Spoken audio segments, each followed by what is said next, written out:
할렐루야. 오늘 오후에도 하나님께서 은혜 주실 줄 믿습니다. 오늘 말씀의 제목은 하나님의 뜻대로 세워지는 교회라는 제목으로 함께 은혜를 나누도록 하겠습니다. 우리 부주제로 잡는다면은 하나님의 기쁘신 뜻과 비밀이라는 부주제로 정할 수도 있을 것 같습니다. 하나님의 뜻으로 세워지는 교회는 하나님의 기쁘신 뜻과 비밀이 숨겨져 있습니다. 에베소서의 중심되는 그 주제가 무엇이냐면 예수 그리스도를 중심한 교회의 통일성입니다.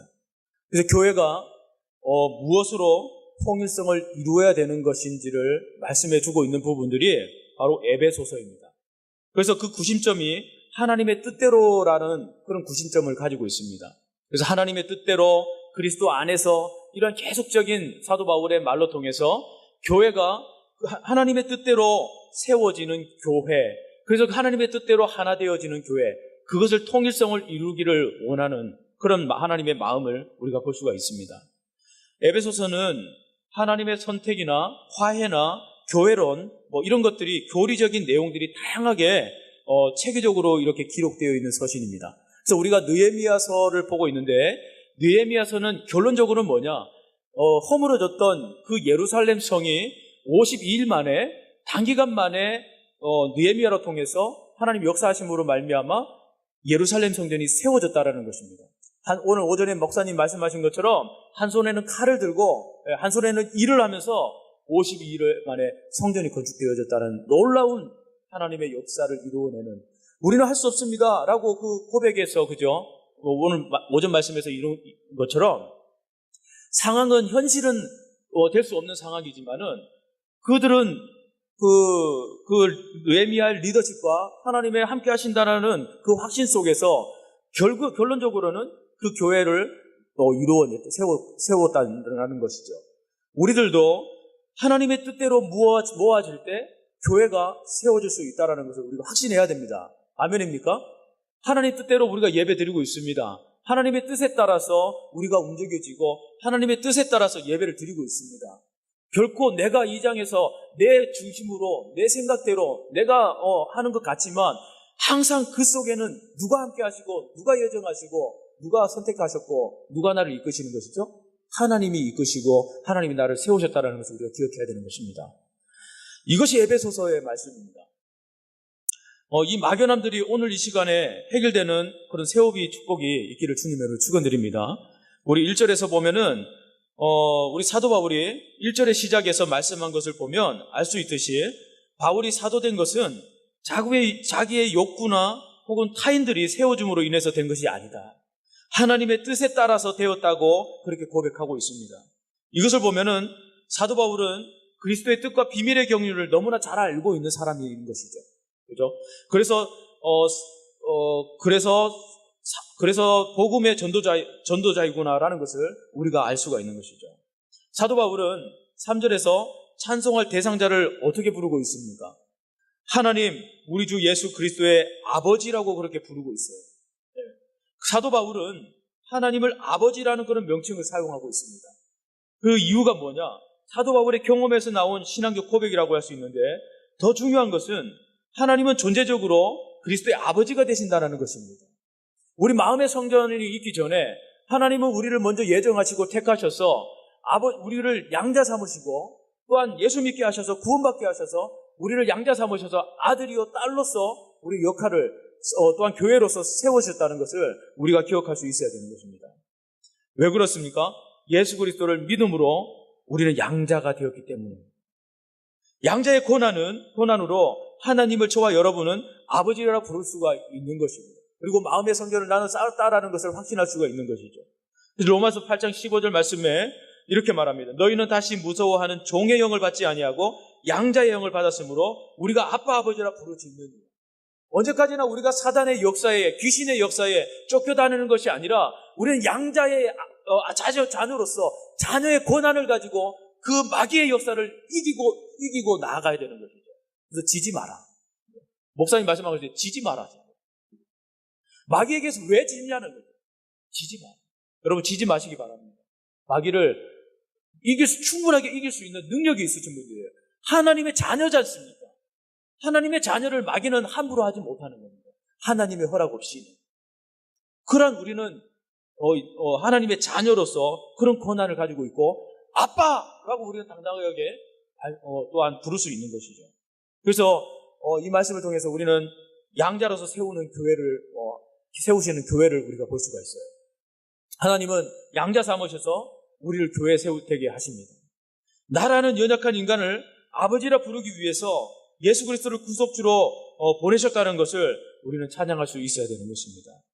다시 3절에 보면은 하늘에 속한 모든 신령한 복이라고 그랬어요.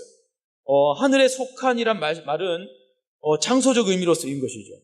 그래서 모든 신령한 복은 하나님 아버지께서 하늘에 계셔서 내려주시는 은혜를 가리키고 있습니다. 에베소는요, 소아시아, 오늘로는 터키 지역인데, 이 터키 지역은 최대 항구 도시예요. 최대 항구 도시고, 상업과 정치나 종교의 중심지입니다. 그래서 에베소는 굉장히 중요한 그 위치에 있기 때문에, 이곳에 많은, 또한 신전도, 아데미 신전이라든지 대규모의 그런 신전들이 세워진 그런 모습도 이 에베소에 가면은 있습니다. 이러한 곳에서 사도 바울은 3년 동안 헌신적으로 사역을 했어요. 이러한 지역이다 보니까 또 옥에 갇혀 있는 사도 바울은 직접 나서지 못하고 편지로 대신해서 교인들에게 격려하는 그런 서신들을 보내는 겁니다. 그리고 바울은 갇힌 감옥에서 그리스도의 몸인 교회의 본질과 또한 그 목적을 설명하고 그리스도인들의 믿음을 강화하기 위해서 서신서를 보내는 거예요. 에베소 교회는 소아시아 지역에서 복음 전파의 주도적인 역할을 했던 그런 교회입니다. 그런데 초기에는 성도 간의 사랑이 풍부했어요. 또 점차 갈등이 그렇지만 이렇게 풍부했지만은 점차 갈등들이 일어나게 되면서 교회의 본질을 잃어버리고 목적을 잃어버리고 결국에는 연합하지 못하는 교회다운 모습이 잃어버린, 하나님께서 그 교회를 세우셨지만 정말 그 에베소에서 교회로서의 세움의 역할들을 하지 못하는 그런 연약한 교회가 되어버렸다는 것이죠. 그래서 사도 바울은 이러한 긴박함을 느끼고 서신서를 보내는 거예요. 그러면서 교회론에 관해서 여러 가지의 목표 방향에 대해서 그렇게 이야기를 하고 있는 겁니다. 그리고 계속해서 하나님의 기쁘신 뜻과 비밀에 대해서 말씀을 하는 거예요. 여러분, 연합되지 못하고 교회되지 못하는 그 속에서 우리가 찾을 수 있는 그 답은 뭐냐면 하나님의 비밀의 경륜입니다. 하나님의 비밀의 경륜을 사도 바울이 알려주면서 그 비밀의 경륜을 알아가면서 교회가 교회로서 세워지는 것처럼 우리들도 하나님의 비밀의 경륜을 반드시 분명하게 알 수 있어야 되는 것이죠. 마음의 성전을 어떻게 세워지는 건가요, 여러분? 마음의 성전은 어떻게 세워지는 건가요? 하나님은 사람을 선택하셔서 교회로 세우신다는 것을 기억하시기를 바랍니다. 여러분은 어떻게 예수 믿게 되었습니까? 우리의 의지로 될 수 있는 것이 하나도 없어요. 내가 의지로 예수 그리스도를 믿었다라고 생각하시는 분이 있다면 그것은 착각입니다. 내가 의지로 하는 것이 하나도 없어요, 여러분. 4절에 보면은 이렇게 말합니다. 창세전에 택했다라고 그래요. 또 5절에는 뭐라고 그럽니까? 기쁘신 뜻대로 예정하사라고 말씀을 하고 있습니다. 이 택하사라는 말씀과 예정하사라는 이 말씀은 서로 유사한 내용을 가지고 있습니다. 구원의 근거가 하나님의 예정이나 선택이기 때문에 그래요. 그런데 바울이 여기에서 구원을 말하면서 그 근거를 첫머리에서 고백하고 있습니다. 그런데 이 예정은 혹은 선택은 어떤 방식으로 성립되는가? 4절에 말하는 거예요. 창세전에 그리스도 안에서, 사랑 안에서 그 앞에 거룩하고 흠이 없게 하시려고 선택하죠. 또 5절에는 뭐라 그럽니까? 그의 기쁘신 뜻대로 선택하셨다. 6절에도 나가서 말합니다. 그의 은혜의 영광을 찬송하게 하려고 너를 선택했다라고 말하고 있어요. 너를 교회로서 세웠다. 그러면 교회가 어떤 역할을 해야 되는 겁니까? 창세전에 이 마음의 성전을 세우시고 계획하시고 세우신 거예요. 그리스도 안에서 세워져야 되는 겁니다. 세우셨어요. 그리스도 사랑 안에서 세웠습니다. 그 앞에 거룩하고 흠이 없게 하시려고 나를 선택했습니다. 5절에 기쁘신 뜻대로 살아가라고 선택했습니다. 세웠습니다. 교회된 우리가 그러면 교회의 역할을 감당할 때 그리스도 안에서 이루어져야 돼요. 그죠? 그리고 그 그리스도 사랑 안에서 이루어져야 돼요. 그 안에서 거룩하고 흠이 없게 하기 위해서 허물들을 덮어주고 또 기쁘신 뜻대로, 하나님의 기쁘신 뜻대로 우리가 영광 돌릴 수 있는, 그리고 그 영광을 넘어서 하나님을 찬송하게 하려 합니다. 찬송을 드리기 위하는 그런 교회로서 세워져야 된다는 것을 오늘 우리에게 말씀해 주고 있어요. 이것이 교회라고 말씀하고 있습니다. 로마서 11장 36절에 말합니다. 이는 만물이 주에게서 나오고 주로 말미암고 주에게로 돌아갑니다.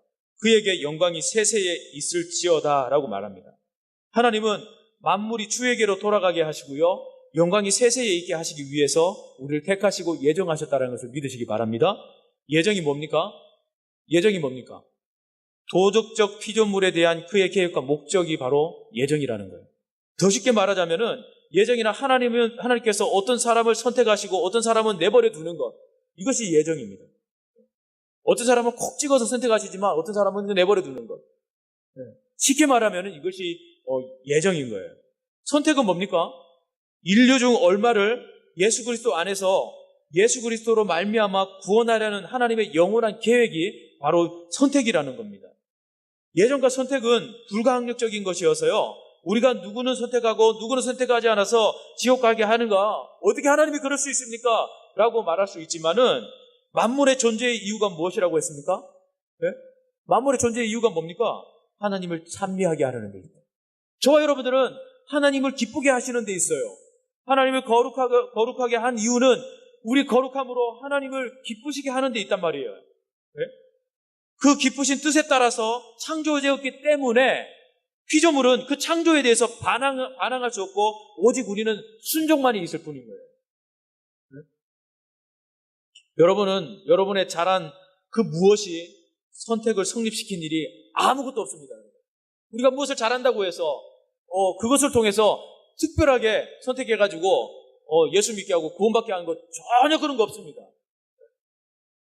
나는 교회에서 얼마나 헌신적으로 잘하는데 이것만 봐도 나는 하나님께 선택받을 수 있어 라고 하지만 그것은 전혀 여러분 착각인 것입니다. 여러분, 우리의 잘한 그 무엇이 선택을 성립시키지 않습니다. 교회에서 헌신하고 선한 일을 한 것으로 선택이 되어지지 않습니다. 그래서 6절 9절 뭐라고 말씀합니까? 6절 9절 우리 한번 좀 길지만 한번 읽어볼게요. 시작. 이는 그가 사랑하는 자에게 안에서 우리에게 거저주시는 바 그의 은혜의 영광을 찬송하게 하려는 것이라. 우리는 그리스도 안에서 그의 은혜의 풍성함을 따라 그의 피로 말미암아 속량곧 제사함을 받았느니라. 이는 그가 모든 지혜와 총명을 우리에게 넘치게 하사 그 뜻의 비밀을 우리에게 알리신 것이요 그의 기뻐하심을 따라 그리스도 안에서 때가 찬 경륜을 위하여 예정하신 것이니. 아멘. 오늘 6절에서 9절은 하나님의 피조물, 선택받은 자, 그리스도 안에 있는 자들에게 하나님의 비밀을 알려주고 있습니다. 5절에 뭐라고 그랬어요? 그 기쁘신 뜻대로 라고 말씀하고 있어요. 9절에도 그 뜻의 비밀이라고 말합니다. 이 5절과 9절에 말한 이 기쁘신 뜻과 비밀이 무엇일까요, 여러분? 그것이 무엇일까요? 9절에서 이 비밀이라는 말씀은요, 예수 그리스도의 비밀을 말씀해주고 있어요. 예수 그리스도의 비밀이요. 복음은 처음에는 비밀처럼 감춰져 있어요. 천국은 마치 감춰진 보화 하면서 막 천국을 찾아도 찾을 수가 없어요. 그런데 땅을 파다 보니까 그것이 발견됐어요. 그죠? 그런데 그것을 내 것으로 차지하기 위해서 내 밭이 아니니까 저 나가가지고 온 빚을 지면서까지 그 돈을, 그 살 돈을 마련해가지고 끝내는 모아서 와서 그 밭을 사서 그 보화를 캐서 쾌락을 누리는, 그것이 바로 천국이라는 거죠. 우리는 구원받지 못한 죄인들이지만은 예수 그리스도로 말미암아서 우리가 예수 그리스도를 보이지 않았지만 믿음을 통해서 선택과 예정 가운데서 우리가 예수 그리스도를 발견하고 믿게 되어서 천국에 우리에게 소유가 되었다는 것이죠. 발견하게 된다는 것이죠. 저희 형님 이야기를 자주 했는지 모르겠지만 저희 형님이 지식적으로 그러한 지적인 사람입니다. 지적인 사람. 그런데 그것으로 지적인 것으로 하나님을 예수 그리스도를 영접하려니 영접이 되지 않아요.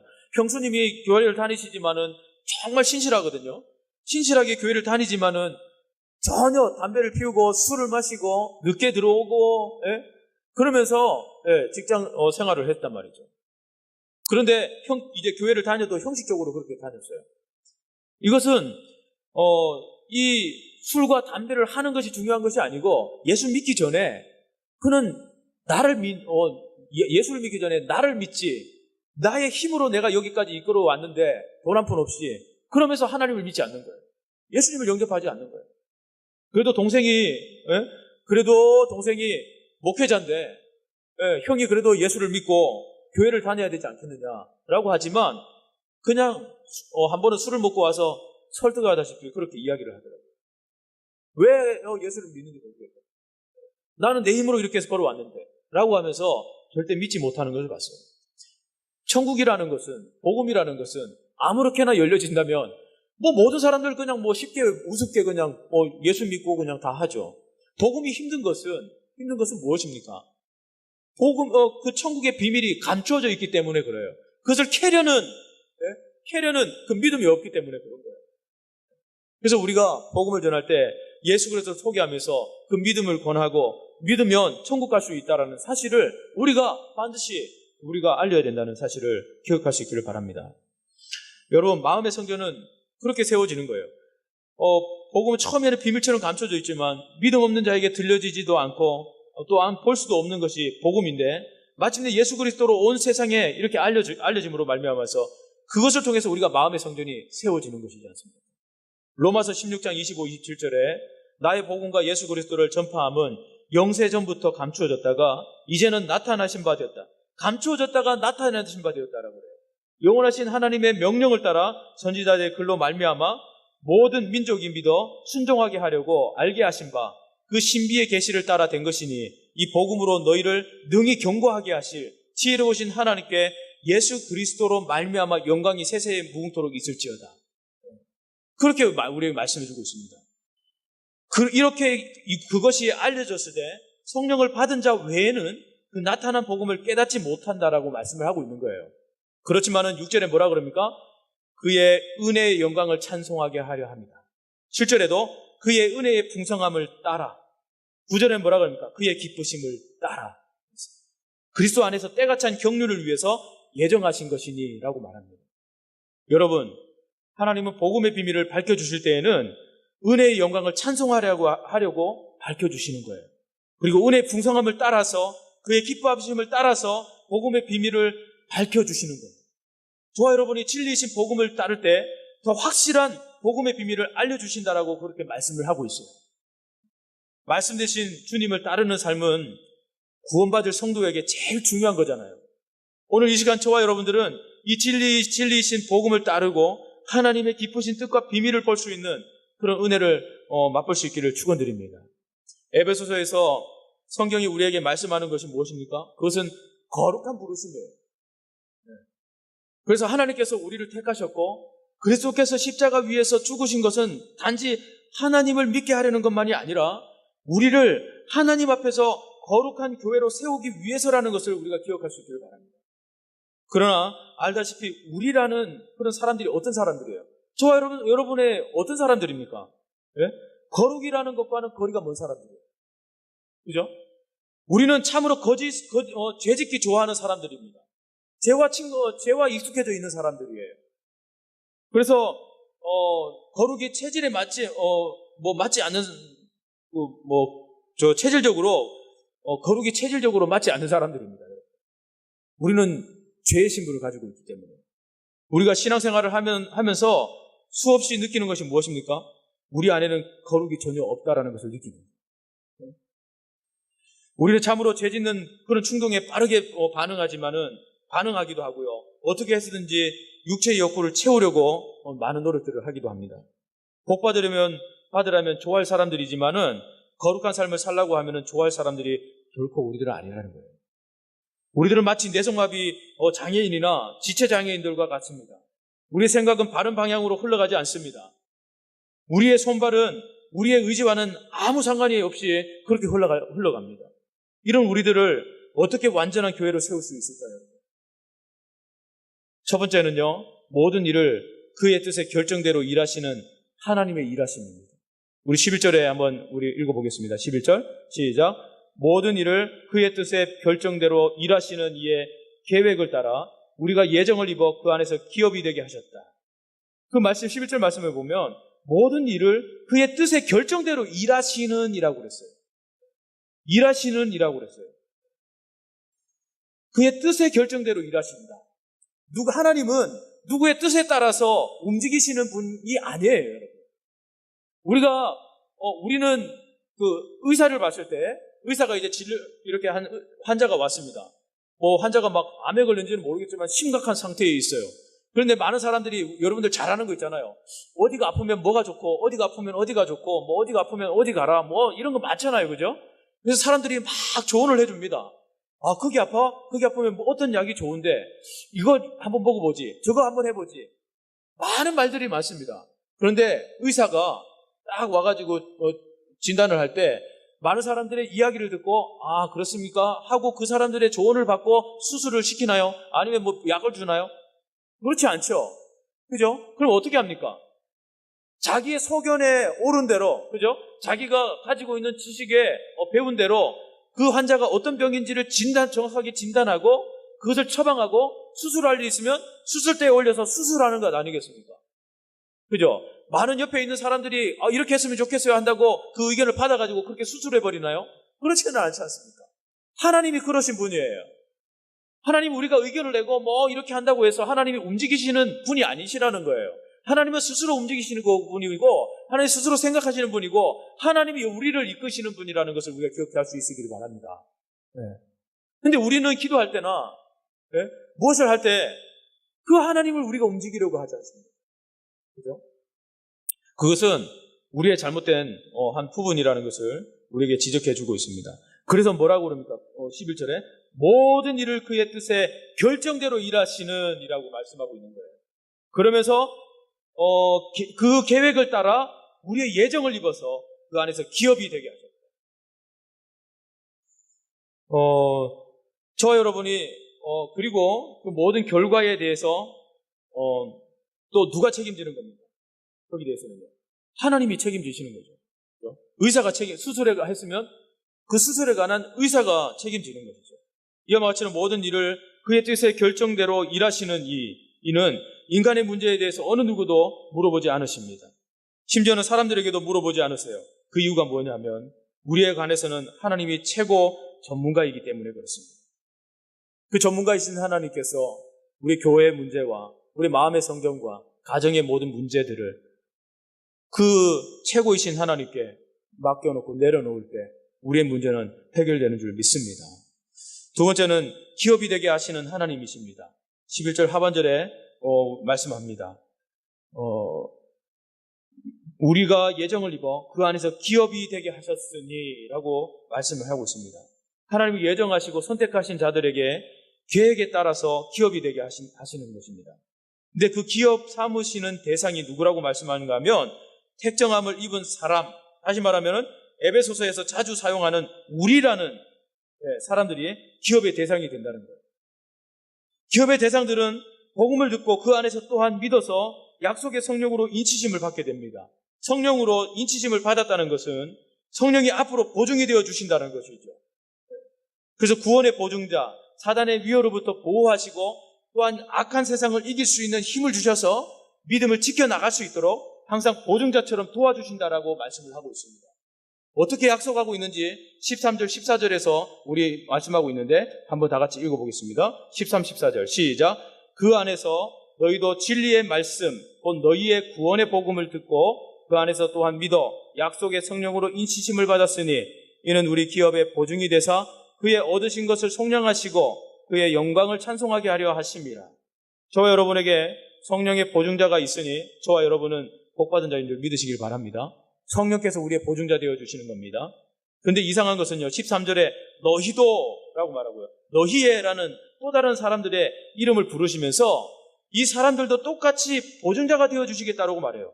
너희도 그리고 너희에라고 말했어요. 그러면 이 사람들이 누군가라는 것이죠. 13절에 나오는 너희라는 사람들을 누구를 가리키는 걸까요, 여러분? 그것은 바로 이방인들을 가리키고 있습니다.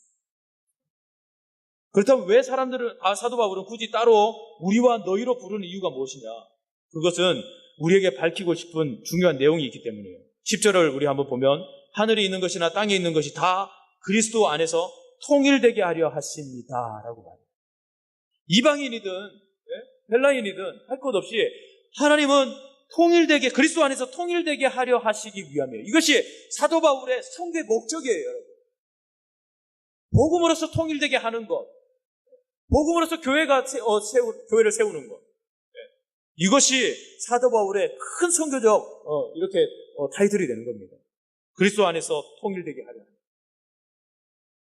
이 말씀은 하나님의 영원하신 경륜을 따라서 유대뿐만이 아니라 이방인, 헬라인이라 할지라도 차별 없이 하나님의 백성으로 부르셔서 그리스도 안에서 한 구원받은 백성으로 통일되게 하시려는 뜻을 가지고 계신다는 의미인 거예요. 바로 이 같은 일을 지금 그리스도 안에서 시작하셨고요, 또 이루어가고 계시는 줄 믿습니다. 우리 하나님 교회에서도 하나님께서 이루어 가실 줄 믿습니다. 또한 이루어가고 계십니다. 우리가 그것을 확신하고 그리스도의 비밀의 경륜을 깨달아서 그것을 전하고 복음을, 비밀을 전할 수 있는 저와 여러분들이 되어져서 교회로서 점점 우리 마음의 성전들이 더 많아져서 정말 교회로서 역할들을 감당해 나갈 수 있는 그런 힘 있는 그런 교회가 될 수 있기를 주님의 이름으로 축원드립니다. 그래서 13절을 우리 한번